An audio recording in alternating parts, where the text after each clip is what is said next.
Hi guys! 'Big boss 9' promo and updates ప్రకారం మనం మాట్లాడుకుందాం. నామినేషన్స్ ఏంటంటే ఈ వీక్ నామినేషన్స్ ప్రతి ఒక్కళ్ళకి 2 నామినేషన్సే. 2 నామినేషన్స్‌లో ఏంటంటే ఒకటి సీక్రెట్ నామినేషను, ఒకటి డైరెక్ట్ నామినేషను. సీక్రెట్ నామినేషన్ ఏంటంటే ఆ పర్సన్ లేకుండా ఆ పర్సన్ పేరు రాసి ఒక బాక్స్ ఉంటది. ఆ బాక్స్‌లో వేయాలి. రెండోది డైరెక్ట్ నామినేషను. వాళ్ళకి ఆ పర్సన్ అంటే ఎందుకు నచ్చలేదు అనే పాయింట్స్ అయ్యి చెప్పి నామినేట్ చేయడం అన్నమాట. ముందుగా వీడియో మొదలెట్టే ముందు ప్లీజ్ అందరూ ఫస్ట్ ఒక లైక్ కొట్టేయండి. లైక్ తర్వాత ఇప్పటివరకు మన ఛానల్ సబ్స్క్రైబ్ చేయలేనోళ్ళు ఎవరైనా ఉంటే ప్లీజ్ సబ్స్క్రైబ్ చేయండి. మీ సపోర్ట్ నాకు అవసరం. ఫస్ట్ సీక్రెట్ నామినేషన్స్ మాట్లాడదాం. సీక్రెట్ నామినేషన్స్‌లో ఏంటంటే కళ్యాణ్ సుమన్ శెట్టిని నామినేట్ చేశాడు కదా! అదైతే 100% రైట్ అనమాట.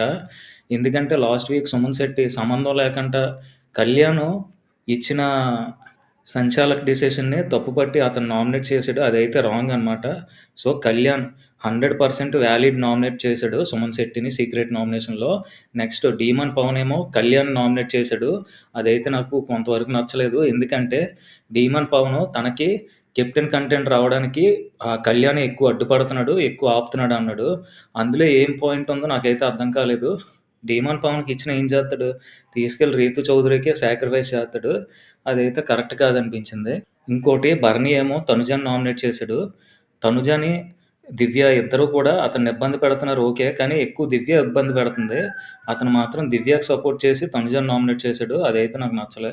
నెక్స్ట్ దివ్య నామినేషన్స్ వచ్చి హైలైట్ నిజంగా బర్నీని నామినేట్ చేసింది. అంటే ఒక విధంగా కట్టప్ప బాహుబలి పొడిచినట్టే అనమాట. మొత్తం బర్నీ, బర్నీ అని తిరిగి అతనికే నామినేట్ చేసింది. అది మాత్రం హైలైట్ అనమాట. అది చూసన్నా బర్నీ మారతాడేమో అని చూద్దాం. మనకొచ్చిన అప్డేట్స్ ప్రకారం కెప్టెన్ రీతూ చౌదరి తప్ప 8 మంది నామినేషన్స్‌లో ఉన్నారట. డైరెక్ట్ నామినేషన్స్‌లోకొచ్చి రీతూ చౌదరి మనకి సంజనాని నామినేట్ చేసిందట. అప్పుడు సంజనాకి, రీతూ చౌదరికి గొడవ జరుగుతదట. అది పీక్స్ అట. చాలా గట్టిగా బోల్డ్‌గా ఎళ్ళిపోయిందట. సంజన గారైతే డైరెక్టర్‌గా కొన్ని మాటలు కూడా వదిలేస్తారట. మేమందరం పడుకున్నప్పుడు లైట్లు ఆపేసిన తర్వాత నువ్వు, డీమాను ఒకే బెడ్ మీదకొచ్చేత్తన్నారు గట్రా అని చాలా బోల్డ్‌గా కామెంట్స్ చేసిందట. చాలా గట్టిగా పేలుతాయన్నమాట ఈరోజు నైట్ ఎపిసోడ్‌లో మాత్రం. నెక్స్ట్ ప్రోమోల్లో కూడా అది ఉండే ఛాన్సెస్ ఉన్నాయి. నెక్స్ట్ 'డీమాన్ పవన్‌కి' అండ్ కళ్యాణ్ పడాలకి ఇద్దరికీ కూడా చాలా గట్టిగా ఆర్గ్యుమెంట్ జరుగుతదట. ఆ టైంలో కళ్యాణ్ అయితే నువ్వు నీది తప్పు, 'డీమాన్ పవన్' నీది తప్పు అని ఇద్దరు ఒక విధంగా బెంచ్‌లు ఇసురుకున్నట్టే అనమాట. ఆ విధంగా చాలా గట్టిగా ఫైట్ చేసుకుంటారట.